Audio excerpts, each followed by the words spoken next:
नमस्कार दोस्तों, मैं डॉक्टर कुलदीप राज कोहली आज फिर आपके समक्ष में आया हूँ। कुछ यंग डेथ्स जो हमारे देश में हो रही हैं, सेलिब्रिटी डेथ्स के बारे में आपने बहुत सारा सुना होगा। सिद्धार्थ शुक्ला जो 40 साल पे हार्ट अटैक से एक्सपायर हो गए। सिंगर के वो 53 साल की उम्र में उनका देहांत हो गया। राजू श्रीवास्तव हमारे बीच से चले गए। ऐसे ही पुनीत राजकुमार जो कि एक कन्नड़ फिल्म इंडस्ट्री के एक अच्छे अभिनेता थे, वो भी इस दुनिया से चले गए। तो यंग डेथ्स में कारण क्या हो सकता है? इसके लिए कोई बचाव है क्या? और ये क्यों हो रहा है? क्या ऐसा तो नहीं है कि हम लोग जीवन की इस दौड़ में, कंपटीशन में, पैसा कमाने के चक्कर में, भागम भाग में, या यूं समझिए अपने को अपने अपने अपने क्षेत्र में सरवाइव करने के बीच में इतना उलझ गए हैं कि कहीं ना कहीं हम अपनी सेहत के बारे में किसी प्रकार से कंप्लेसेंट हो गए हैं। कंप्लेसेंट यानी हम लोग अपनी सेहत की तरफ ध्यान देना भूल गए हैं और हमारी नींद पूरी नहीं हो रही, हमारा दिनचर्या ठीक नहीं हो रहा। तो इन्हीं बातों के बारे में आज मैं आपसे चर्चा करूंगा। आपको ये मैं बताता चलूं कि मैं मुंबई में लोअर परेल के एरिया में एक बढ़िया सा आयुर्वेद का पंचकर्म सेंटर चलाता हूँ, जिसमें इस प्रकार के सारे इलाज जो हृदय रोग का प्रिवेंशन है, हार्ट अटैक्स का प्रिवेंशन है, स्ट्रेस को कम करने की जहाँ बात होती है उसमें हम लोग शिरोधारा वगैरह दे के कंट्रीब्यूट करते हैं। और बहुत सारा अपने शरीर को स्वस्थ रखने के बारे में और अपने डाइट के बारे में, आपकी नाड़ी को जांच करके और आपको टेलर मेड आपको एक रूटीन हम लोग यहाँ अपने सेंटर में देते हैं, ताकि आपको किसी भी प्रकार की कोई बीमारी आक्रांत ना कर सके। तो ये यंग डेथ्स कैसे हुई, इसके बारे में थोड़ी सी चर्चा होना आवश्यक है। हम लोग उनका रूटीन देखें तो रूटीन शायद बड़ा अस्त व्यस्त था। उनका दिन रात उनकी शूटिंग्स चलती थी, खाने पीने की तरफ इतना ध्यान नहीं था। बॉडी को मस्कुलर बनाना है, कैमरे में अपनी बॉडी दिखनी चाहिए अच्छी, ये भी एक बहुत बड़ा चैलेंज होता है। उस चैलेंज में बहुत सारे लोग फिल्म इंडस्ट्री में अपने शरीर को दिखाने के लिए, बहुत जल्दी उसमें चेंजेस लाने के लिए, कभी मोटे होने के लिए, कभी पतले होने के लिए, कभी 6 पैक्स बनाने के लिए, कभी 8 पैक्स बनाने के लिए शायद कहीं ना कहीं स्टेरॉइड का यूज़ भी ज़रूर करते होंगे। तो ये, या फिर प्रोटीन्स का इतना अधिक सेवन कि वो अपना शरीर उसको पचा ही नहीं सकता है। और स्ट्रेस इतना कि दिन में भी शूटिंग है, रात को भी डेट मिली है शूटिंग की, 15-15 दिन लगातार एक जगह पे शूट कर रहे हैं, रेस्ट नहीं है। दिनचर्या की तो आप समझ लीजिए कि आयुर्वेद में जो दिनचर्या बताई है कि आप टाइम पे खाना खाएं, टाइम पे आराम करें, टाइम पे उठें, आपका जीवन शैली सुबह से लेकर रात तक पूरी अच्छे से चले। इतना ही नहीं, आपको जो रात्रिचर्या है, रात में किस करवट सोना है, कितने बजे खाना खाना है, सोने के बाद उठने के बाद आपका क्या क्रियाकलाप होगा सुबह, इन सब का तो मतलब इन लोगों में ये समझ लीजिए, ये जो सेलिब्रिटीज़ हैं या जो ज़्यादा वर्क प्रेशर में हैं या जिनको जो बहुत कॉम्पिटिटिव हैं, उनको इन सब चीज़ों से कोई लेना देना नहीं होता। इसीलिए शायद हार्ट अटैक, स्ट्रेस और बहुत सारे ऐसे कारण होते हैं जहां इनका शरीर और मन दोनों ही एक साथ फेल हो जाता है। मन भी कोप अप नहीं कर सकता है, वो शारीरिक व्याधि के रूप में परिलक्षित होता है, और शरीर में ये समझ लीजिए कि धमनियों में रक्त का संचार पूरा नहीं चल पाता है, या रक्त का संचार सडनली बंद हो गया और सडनली हार्ट अटैक हो गया। तो इन कारणों में हम लोग जाएंगे, लेकिन ये देखिए कि इस कंपटीशन से थोड़ा सा सावधान होने की आवश्यकता है। मैं नहीं कहता हूं कि आप कम्पीट मत करिए, कम्पीट ज़रूर करिए, लेकिन अपने स्वास्थ्य को साथ साथ लेके चलिए, क्योंकि आपको बहुत देर दौड़ना है। अगर आप 30 साल के हैं तो आज एवरेज लिविंग एज हमारे देश में कम से कम 70 से 75 साल के बीच में हर व्यक्ति ऑन एन एवरेज जीता है। जीने वाले आपने देखा होगा 100 साल की उम्र में भी हमारे समाज में लोग, व्यक्ति जिंदा हैं और रहते हैं।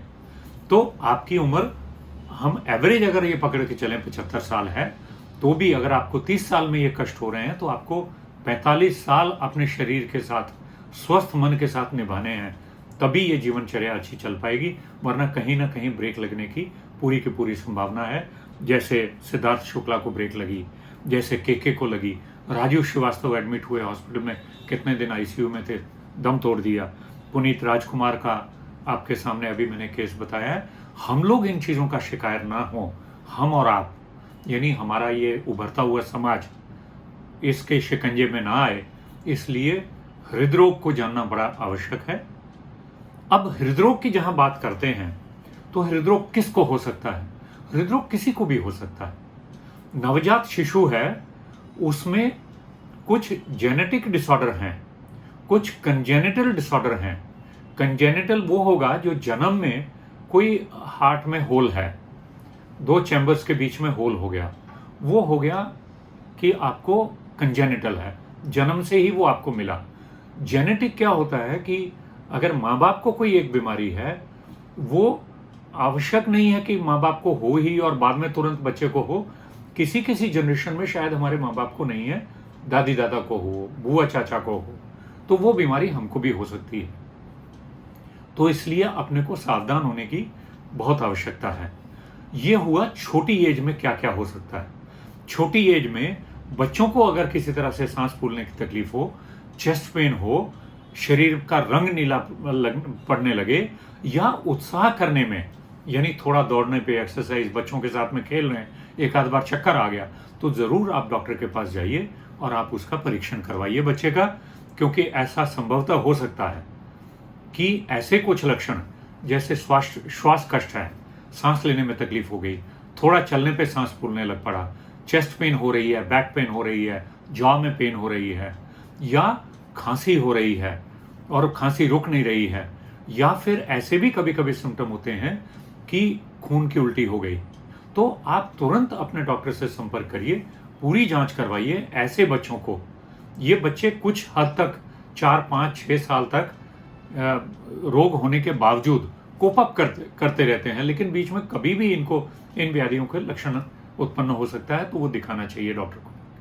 तो पूरा वर्कआउट करना हार्ट डिजीज के लिए बहुत आवश्यक है। छोटी एज में जो बीमारियां होती हैं वो मैं आपको थोड़ा सा उसके बारे में बताऊं। हार्ट में होल होना एक बताते हैं, 2 चैम्बर्स के बीच में होल होता है, और लेफ्ट और राइट चैम्बर के बीच में, और वो साफ खून और गंदा खून दोनों मिक्स होते हैं। तो इस वजह से गंदा खून और साफ खून का जो मिक्सचर है वो हमारे फेफड़ों में चला जाता है, हमारे शरीर में चला जाता है। तो हमारे शरीर को फेफड़ों में गंदा खून जाना चाहिए, ताकि फेफड़े उसको साफ करके हमारे हार्ट में, हमारे हृदय में फिर से फेंकें और वो साफ खून हमारे शरीर में चला जाए। तो अब हो क्या रहा है, होल होने की वजह से सारा मिक्सिंग होता है, सब जगह गंदा और साफ खून का मिक्स जाता है, तो उस वजह से बहुत सारी सांस लेने की तकलीफ होती है, क्योंकि ऑक्सीजन, अगर साफ खून नहीं जा रहा है शरीर को, तो आपके शरीर में ऑक्सीजन को एब्जॉर्ब करने की क्षमता बहुत कम हो जाती है और सांस फूलना शुरू हो जाता है। ताकि जल्दी जल्दी बहुत सारा खून फेफड़ों से के थ्रू निकले, वो ज़्यादा ऑक्सीजन को पकड़े, ताकि हम उसको कोप अप कर सकें। तो सांस फूलना, खांसी होना, ये कुछ लक्षण होते हैं। या शरीर का नीला पड़ जाना, क्योंकि गंदा खून है, होठों का रंग, नाखूनों का रंग नीला पड़ सकता है। इसके साथ ही दूसरी एक बीमारी जो होती है, एंडोकार्डाइटिस होती है बच्चों में, रोमैटिक हार्ट डिजीज होती है, आर्थराइटिस होता है, उनको रोमैटिक आर्थराइटिस होता है बच्चों को। उसकी वजह से वो रोमैटिक आर्थराइटिस है, वो इन्फेक्शन है, तो वो एक प्रकार के बैक्टीरिया की इन्फेक्शन है। वो शरीर में जाके लंग्स में, हार्ट में जाके, हार्ट के जो वाल्व्स हैं उनके बीच में जाके खराबी उत्पन्न करती है, और उस खराबी का नाम है एंडोकार्डाइटिस। यानी हार्ट के जो वाल्व्स हैं वो वाल्व्स ही खराब हो जाते हैं, तो उससे आगे की तरफ ढकेला हुआ खून वापस हार्ट में आता है। मतलब पूरी तरह से पूरा खून शरीर को नहीं मिलता है, उसकी वजह से कुछ लक्षण उत्पन्न होते हैं। उसमें बहुत बार खून की उल्टी भी हो सकती है, सांस फूलना हो सकता है, खांसी हो सकती है, या चक्कर आने की बीमारी हो सकती है कि कुछ काम करने लगे, कोप अप नहीं की बॉडी, चक्कर आ गया, गिर गए, या और कुछ इस प्रकार के सिम्टम उत्पन्न हो सकते हैं। सबसे कॉमन यही है, जिनकी जानकारी आपको होना बहुत आवश्यक है। अब देखिए, यंग लोगों में सबसे ज्यादा क्या होता है। यंग लोगों में एक तो खाने पीने का पता नहीं है।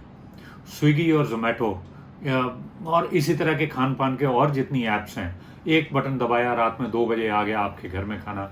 वो बच्चा आपका 25 साल 30 साल का आपके घर में वो शायद रात को पिज़्ज़ा खा रहा है रात को 2 बजे, वो जगा हुआ है, आप सो चुके हैं। तो ये अगर आप इससे पीड़ित हैं तो मैं आपके बारे में बोलना चाहता हूँ कि ये जो आप कर रहे हैं ये गलत है। पेरेंट्स को भी थोड़ा चेक करना चाहिए, लेकिन अगर आप भी इसमें दोषी हैं तो आपको अपने आप में सुधार करने की आवश्यकता है। सूर्यास्त के बाद जितना कम खाना खाया जाए उतना ज़्यादा अच्छा है। बहुत सारे धर्मों में शाम को 6 सूर्यास्त के बाद खाने का प्रावधान नहीं है, जैन धर्म में है। और डॉक्टरों के पास जाएंगे, एसिडिटी का बड़ा कारण यही बताया जाता है कि आप खाना जल्दी खा लीजिए वरना एसिडिटी होगी, जितना लेट खाएंगे वो हजम नहीं होगा। तो आप अपने खाने का पूरा साइकिल डिस्टर्ब कर रहे हैं। उससे क्या होगा, चर्बी निर्माण होगी शरीर में। लिपिड्स, जिसको लिपिड्स या कोलेस्ट्रॉल, ट्राइग्लिसराइड्स इस तरह के नाम दिए हुए हैं, एचडीएल दिया है, एलडीएल, वीएलडीएल, इस प्रकार की जो लिपिड प्रोफाइल है वो पूरी ऑल्टर हो जाएगी। क्योंकि एक तो आप खाना गलत खा रहे हैं, पिज़्ज़ाज रोज खा रहे हैं, हर प्रकार का गलत खाना खा रहे हैं, और दूसरा बेटाइमा खा रहे हैं, समय से नहीं खा रहे हैं, बिना टाइम के खा रहे हैं, तो वो आपको हजम भी नहीं होगा। उसके वो अपचित जो आहार है उसको आयुर्वेद में कहा गया आम, यानी आपने जो खाया वो शरीर ने एब्जॉर्ब किया, उसके वो जो एब्जॉर्ब होने की पहले की प्रक्रिया है जठराग्नि से या पेट की अग्नि से जो उसका डाइजेशन होना चाहिए, वो खाने का परिवर्तन ऐसे रूप में हो कि हमारे खून में वो जाके सम्मिलित हो सके। वो अगर इनकम्प्लीट कन्वर्शन है तो उसको आम कहते हैं। और आयुर्वेद में ये बहुत बड़ा कारण है बहुत सारी बीमारियों का, जिसको आजकल ऑटो इम्यून डिजीजेज भी बोलते हैं। आप देखिए, जब भी बहुत सारी बीमारियां ऐसी होती हैं जहां ऑटो इम्यून डिजीज का नाम दिया जा सकता है। ऑटो इम्यून में रोमेटाइड आर्थराइटिस भी ऑटो इम्यून बोलते हैं। आप बहुत सारे ऑटो इम्यून, लिवर फेलियर भी है, आपको बहुत बार फाइब्रोमाइल्जिया है तो भी कहते हैं ऑटो इम्यून है। तो ऑटो इम्यून में थोड़े में अगर ये कहें कि जो भी बीमारी किताब के हिसाब से नहीं हुई है, जो डॉक्टर लोगों ने पढ़ी है बीमारी, कुछ उससे अलग प्रकार का उसका स्वरूप दिखे, डॉक्टर लोगों को बहुत बार समझ में ना आए, तो वो डॉक्टर कहते हैं ये ऑटो इम्यून है। और फिर ऑटो इम्यूनिटी की जांच होनी शुरू होती है, उससे पता लगता है कि ये आपके गलत खान पान की वजह से हुआ है। उसका बेसिक कारण होता है आपने जो खाना पीना खाया, गलत टाइम पे खाया। आपको सोना चाहिए था, आप सोए नहीं टाइम से। आपको 9 और 10 के बीच में सो जाना चाहिए, सुबह प्रातः ब्रह्म मुहूर्त में उठना चाहिए, 4 और 5 के बीच में आप 12 बजे उठ रहे हैं। तो देखिए कितना पूरा का पूरा सिस्टम आपने अलग कर दिया। ये एक बहुत बड़ा कारण है आपके हृदय विकारों के लिए ही नहीं, हृदय के साथ आपके पेट की पचन शक्ति की इसमें पूरी तरह से आप खलबली मच जाएगी और पूरा उलट पुलट हो जाएगा पचन शक्ति भी। आपके हार्ट डिजीज होने के भी चांसेस जो हैं 10 फोल्ड ज़्यादा हो जाएंगे अगर आपका दिनचर्या और ऋतुचर्या आयुर्वेद के हिसाब से नहीं है तो। अब इसमें करें क्या? देखिए, करना बड़ा आसान है। दिनचर्या आप संभालिए, आप उल्टे सीधे शेड्यूल मत कीजिए। आप रात में 2 बजे 4 बजे पढ़ने के बजाय आप रात में सो जाइए, दिन के टाइम का इस्तेमाल करिए। और मतलब निद्रा का विपर्य, दिन में आपको जगना चाहिए, रात में सोना चाहिए, आप उल्टा कर रहे हैं। आप खाना उल्टा खा रहे हैं।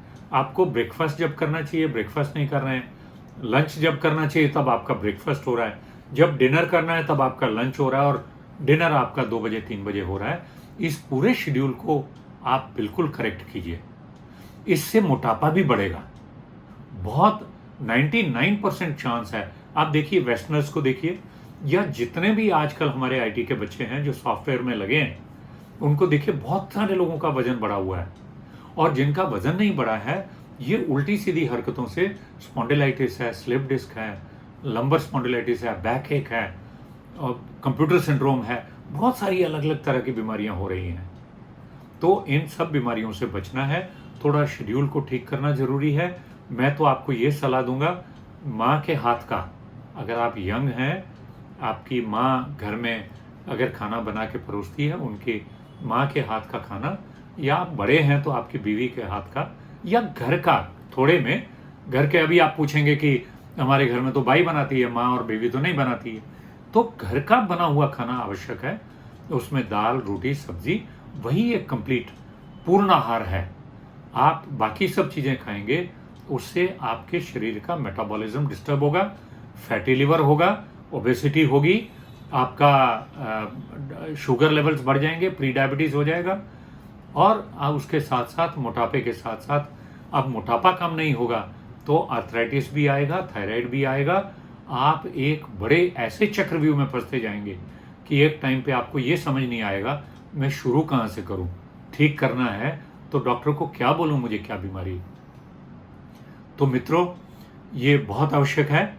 हमारे सेंटर में हम लोग इन सब चीज़ों का ध्यान रखते हैं। आप जैसे ही आते हैं आपका वज़न देखा जाता है, आपकी नाड़ी देखी जाती है, आपसे डिटेल में बात की जाती है, और आपसे बात करने के बाद आपकी सही बीमारी क्या है, आपका मूल मतलब जो रूट कॉज है आपकी बीमारी का, वो ढूंढा जाता है, उसको ठीक किया जाता है। समझिए आपको हार्ट का कुछ आपको लग रहा है कि थोड़ा बहुत पेन है, या लिपिड प्रोफाइल बढ़ गया है, या आपका लिवर का थोड़ा फैटी लिवर हो गया है, वज़न बढ़ गया है, थोड़े सारे रिस्क फैक्टर्स, हार्ट डिजीज़ के रिस्क फैक्टर्स आपको बता देते हैं। आपका वज़न बढ़ेगा, आपकी नींद डिस्टर्ब हो जाएगी, नींद आएगी ही नहीं बाद में, आपको भूख नहीं लगेगी, आपका लिपिड प्रोफाइल डिस्टर्ब हो जाएगा, आपका ब्लड प्रेशर बढ़ने लगेगा। ऐसा इनमें से कोई भी फैक्टर हो, आपको लगे कि ये कुछ रिस्क फैक्टर्स मैं कैरी कर रहा हूँ, तो आप प्लीज़ मेरे पास ही नहीं किसी भी पंचकर्म सेंटर के पास जाइए। अगर आप मेरे पास आने चाहिए तो मेरी इस वीडियो में नीचे आपको मोबाइल नंबर, ईमेल नंबर और व्हाट्सएप सब मिल रहा है, आप मुझे कांटेक्ट कीजिए। जहाँ तक हो सकता है मैं सारी मदद करूँगा। मेरे सेंटर में केवल मैं महाराष्ट्र में डायरेक्टर के लेवल से रिटायर हुआ हूँ। 32 साल पोदार आयुर्वेद रुग्णालय में मैंने सेवा दी है एज ए क्लिनिशियन, और एक एक दिन में 100 पेशेंट्स मैंने पोदार हॉस्पिटल में देखे हुए हैं। बहुत सारा क्लिनिकल एक्सपीरियंस मेरे पास है जो आपके काम आ सकता है। आपकी सेहत के लिए मेरा ये ज्ञान आपके काम आ सकता है। मैं ज़रूर आपकी मदद करूँगा, और डाइट बताएंगे, आपको मोटापा कैसे करना है वो कम बताएंगे, आपको थायराइड कैसे ठीक करना है, आपको लिपिड प्रोफाइल कैसे, रिस्क फैक्टर्स को कैसे ठीक करना है हार्ट डिजीज़ का, वो बताएंगे। इसके लिए एज क्राइटेरिया ये नहीं है कि आपको 65 ही होना है। अगर आप 20-25 साल के हैं, अगर आपका शेड्यूल डिस्टर्ब है, आप प्लीज़ किसी भी आयुर्वेदिक वैद्य को कनेक्ट कीजिए, मेरे पास आइए, दूसरे किसी वैद्य को कनेक्ट कीजिए। लेकिन आप अपने शरीर को अभी से नहीं संभालेंगे तो आगे शायद बहुत लेट हो चुका होगा, क्योंकि यंग डेथ्स ने ये हमको बताया है। कोविड के बाद में आपने देखा होगा बहुत लोगों ने बहुत सारा खाया है, एक्सरसाइज नहीं हुई है, वर्क फ्रॉम होम था, काम भी बहुत किया है, लेकिन एक्सरसाइज नहीं हुई, रिस्क फैक्टर्स बढ़े, कोलेस्ट्रॉल बढ़ गया, वज़न बढ़ गया, ब्लड प्रेशर हो गया। तो ये इन चीज़ों का आपको ध्यान रखना है, और इन चीज़ों से आप मुक्ति पाएं। और आप अवश्य मेरे से संपर्क करें, किसी भी आयुर्वेदिक डॉक्टर से संपर्क करें, आपको अच्छी सलाह देंगे। मेरी गुजारिश एक ही है कि जब भी आप किसी डॉक्टर से संपर्क करें, आप अवश्य उसकी क्लिनिक के उसके बारे में जानकारी इंटरनेट पे पढ़िए। पहले एजुकेशनली, इंस्टीट्यूशनली एजुकेटेड होना चाहिए, किसी क्वैक के पास मत जाइए। अच्छा सेंटर हो, उसके रिव्यूज़ देखिए, उसके बारे में इंटरनेट से और जानकारी लीजिए। चाहिए तो आप डॉक्टर को फ़ोन करके उसके बारे में जानकारी लीजिए, उसकी डिग्रीज़ के बारे में आप हासिल कीजिए जानकारी, एक्सपीरियंस कितना है डॉक्टर वो भी जान लीजिए। क्योंकि 2 साल का एक्सपीरियंस है, 42 साल का एक्सपीरियंस है, दोनों को आप मैच नहीं कर पाएंगे। नेचुरली एक्सपीरियंस बहुत अच्छा होगा, आपको अच्छी सेवाएं देगा। इन्हीं शब्दों के साथ मैं आपसे ये कह के विदा लेता हूँ कि आप प्लीज़ अपनी सुरक्षा की तरफ ध्यान दीजिए।